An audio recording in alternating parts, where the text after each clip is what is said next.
Shalom, selamat pagi. Perkenalkan, nama saya Tasik. Saya dari kelas D, Nirim 10 2019 68 19. Di sini saya akan menjelaskan latar belakang kitab Ester. Ester lahir dengan nama Hadasa, seorang Yahudi yang tinggal di Persia. Ia merupakan tokoh utama dalam kitab Ester, bagian dari Alkitab Ibrani atau Perjanjian Lama di Alkitab Kristen. Dalam kitab ini dinyatakan bahwa Ratu Ester dipilih oleh Raja Ahasweros untuk menjadi ratu di kerajaan Persia. Kisah hidupnya menjadi dasar bagi perayaan Purim yang diperingati sampai sekarang oleh agama Yahudi. Perdana Menteri Kerajaan Persia adalah Haman. Haman membenci orang Yahudi dan kemudian ia bersekongkol untuk melenyapkan mereka. Sasaran utamanya ialah Mordekhai. Kemudian Ester dengan kepintarannya membuat Raja Ahasweros mengalihkan keputusannya terhadap bangsa Yahudi dan Haman akhirnya digantung. Mordekhai kemudian diberikan kekuasaan dan bangsa Yahudi untuk memperingati peristiwa itu dengan perayaan. Kisah ini terjadi di ibu kota Persia atau Susan pada masa pemerintahan Raja Ahasweros yang memerintah pada tahun 468 sampai 465 sebelum Masehi.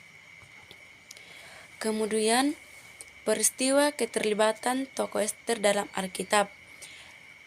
Peristiwa tokoh Ester adalah Ester menggantikan Ratu Wasti sebagai ratu di istana Raja Ahasweros. Ratu Wasti digantikan oleh Ratu Ester karena Ratu Wasti tidak mengindahkan perintah raja untuk hadir di perjamuan yang diadakan oleh Raja Ahasweros, sebab raja ingin memperlihatkan kecantikan Ratu Wasti kepada tamu-tamu raja di istana.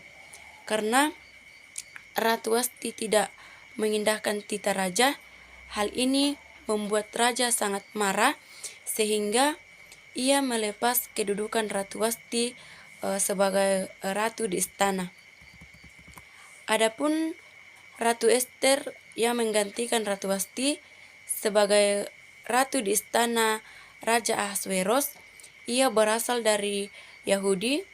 Ratu Ester dibesarkan oleh sepupunya yaitu Mordekhai. Ia dianggap sebagai orang tua dari Ester sebab ayah dari Ratu Ester sudah meninggal. Ester diangkat sebagai ratu karena Ester menarik perhatian raja. Akan tetapi Ratu Ester menyembunyikan identitasnya sebagai orang Yahudi. Tidak lama kemudian menemukan dua sida-sida yakni Bigtan dan Teres bersekongkol untuk membunuh raja dan segera melaporkannya ke raja sehingga raja menghukum mati mereka dengan menyulang atau digantung pada tiang. Nah, masalah muncul ketika raja mengangkat Haman menjadi pembesar tertinggi. Di bawah raja memerintahkan semua orang agar berlutut dan sujud di hadapan Haman setiap kali ia lewat. Kemudian Mordekhai karena keyahudiannya menolak bersujud kepada Haman karena orang Yahudi hanya bersedia bersujud kepada Tuhan. Haman sangat murka menyaksikan pembangkangan ini, kemudian menyusun muslihat untuk memusnahkan Mordekhai beserta semua orang Yahudi di negeri itu. Dia membuang perundian untuk menentukan hari pelaksanaan rencananya itu, yaitu pada tanggal 13 Adar, dan kemudian mendapatkan kuasa dari raja untuk mengeluarkan titah yang memerintahkan setiap kepala daerah untuk membinasakan orang Yahudi. Kemudian Mordekai mendengar titah itu, berkabung bersama seluruh orang Yahudi di negeri Persia, lalu ia mengadukan hal itu kepada Ratu Ester.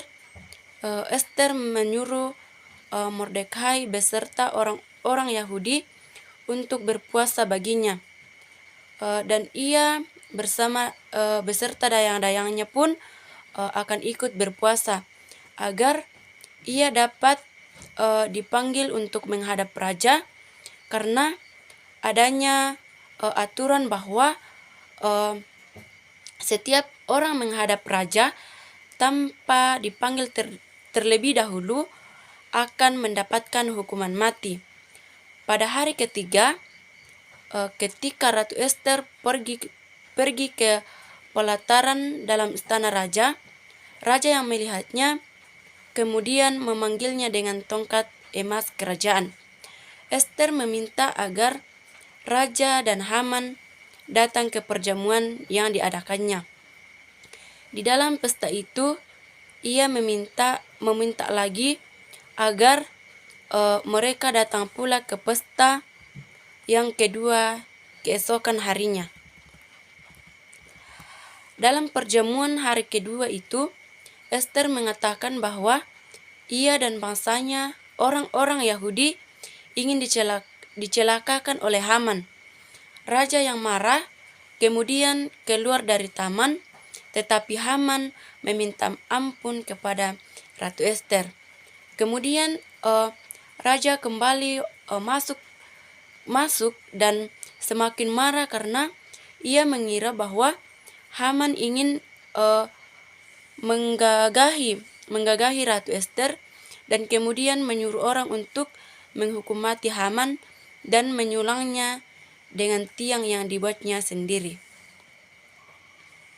Setelah itu, karena raja tidak bisa menganulir titah raja yang telah sah, ia mengeluarkan titah yang mengizinkan orang Yahudi untuk bersatu dan membinasakan orang-orang yang berusaha membunuh mereka. Selanjutnya, peran tokoh Ester dalam peristiwanya.